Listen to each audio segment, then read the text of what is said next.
देखिए हर खबर यहीं पर, सब्सक्राइब कीजिए TV9 भारतवर्ष। अगर आप तुर्की में ट्रैवल कर रहे हैं तो मुमकिन है आपको सड़कों पर, ट्रेन में या बसों में एक तरफ बुर्का पहने महिलाएं दिखें तो दूसरी तरफ स्कर्ट पहनी महिलाएं भी नजर आएंगी।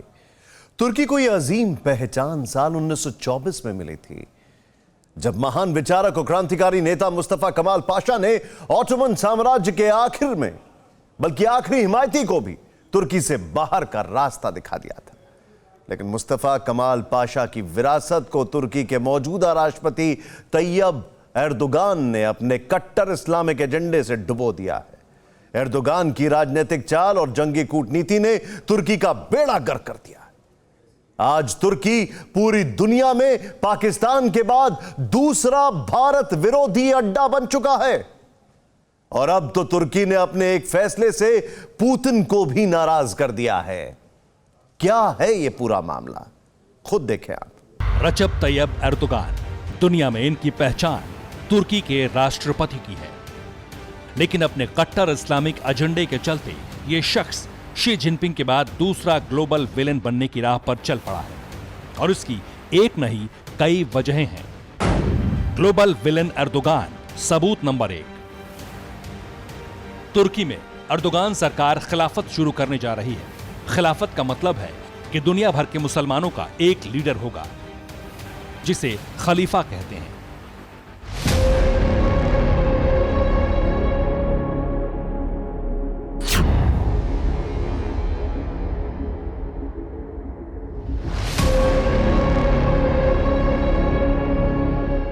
साल 1924 में ऑटोमन साम्राज्य के ढहने के बाद तुर्की के लीडर मुस्तफा कमाल अतातुर्क ने खिलाफत का अंत करके तुर्की को धर्मनिरपेक्ष देश घोषित कर दिया था।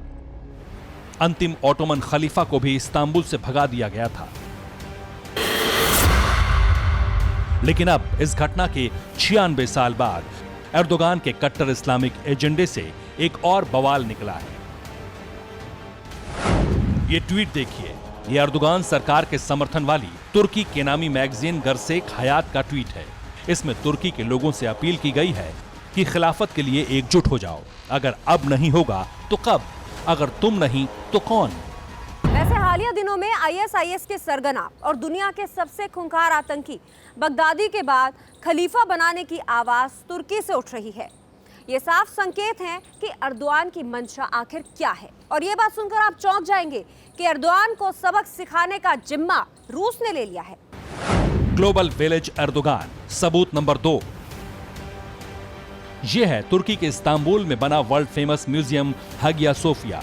यूनान और ईसाइयों की आस्था से जुड़ी इस इमारत को एर्दोगान ने मस्जिद में बदल दिया। 86 साल में पहली बार 24 जुलाई को हागिया सोफिया में तुर्की के लोगों ने नमाज पढ़ी थी। एर्दोगान के इस विवादित फैसले के बाद रूस में तुर्की के खिलाफ जबरदस्त आक्रोश फैलने लगा। पुतिन ने इस मामले पर एर्दोगान से बात की, लेकिन एर्दोगान पर इसका फर्क नहीं पड़ा। दुनिया भर के मुसलमानों का ग्लोबल लीडर बनने की चाहत में एर्दोगान ने पुतिन से बैर ले लिया। और पुतिन से पंगा लेने का मतलब है खुद की कब्र खोदना।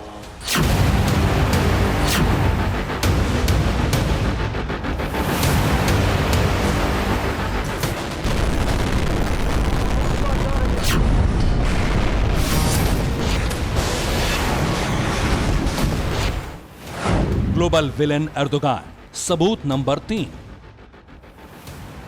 एर्दोगान की कट्टर इस्लामिक नीति का अब जरा असली सच भी समझ लीजिए। पाकिस्तान के बाद तुर्की भारत विरोधी गतिविधियों को सबसे ज्यादा फंडिंग देने वाला मुल्क बन चुका है। खुलासा हुआ है कि केरल और कश्मीर के अलावा हिंदुस्तान के कई हिस्सों में फैले कट्टर इस्लामिक संगठनों को तुर्की से फंडिंग मिल रही है। तुर्की का ऐसा मानना है कि साउथ एशियाई देशों के मुसलमानों का ब्रेन वॉश करके ही वो अपना कट्टर एजेंडा कामयाब बना सकता है। दावा तो ये भी किया जाता है कि भारत के मुसलमानों के ब्रेन वॉश के लिए तुर्की बड़ी फंडिंग करता है। और सिर्फ इतना ही नहीं, कश्मीर के अलगाववादियों को तुर्की की सरकार सालों से फंड करती आ रही है, काफी पैसे देते आ रही है। ग्लोबल विलेन एर्दोगान, सबूत नंबर 4। यूएन में कश्मीर मुद्दे पर पाकिस्तान का साथ देकर तुर्की ने पहले ही अपने पत्ते खोल दिए थे और अब तुर्की लगातार भारत विरोधी साजिश को विस्तार दे रहा है।